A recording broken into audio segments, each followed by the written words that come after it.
విశాఖ భూ కబ్జాపై జనసేన బీజేపీ పార్టీలు సమాధానం చెప్పాలని శాసనమండలి ప్రతిపక్ష నేత బొత్స సత్యనారాయణ డిమాండ్ చేశారు.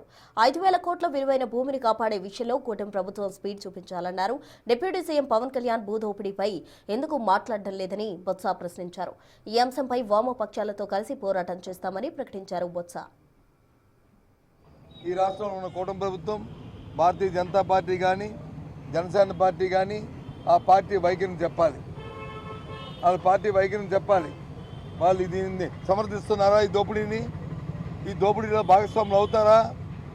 లేదు, ఇది తప్పు అని చెప్పి వాళ్ళు వచ్చి దీన్ని వ్యతిరేకిస్తారా? వాళ్ళ తాలూకు వైఖరిని కూడా చెప్పాలి.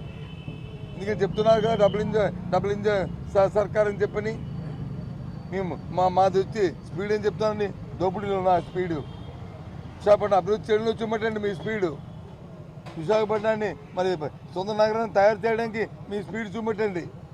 అంతేగాని ఈ డబుల్ ఇంజిన్ సర్కార్ వచ్చి ఈ దోపిడీకా ఏం చెప్తారు చెప్పండి?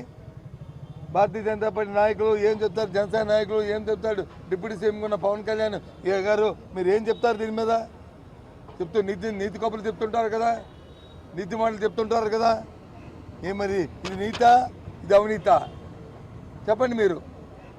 ఇది నీతా? ఇది 5,000 కోట్ల రూపాయల ధనాన్ని ఇచ్చి ప్రభుత్వ భూమిని మీరు దోచుకోవడం అనేది నీతా? ఇదేనా సంబంధించిన? ఇందుకైనా ప్రజలు మీకు ఓటిచ్చింది ఇలాంటి కార్యక్రమాలు చేయడానికా? ఈ ధర్మం ఇది. అందుకే మేము వైఎస్ఆర్సీ పార్టీ తరఫున దీన్ని మేము వ్యతిరేకిస్తున్నాం.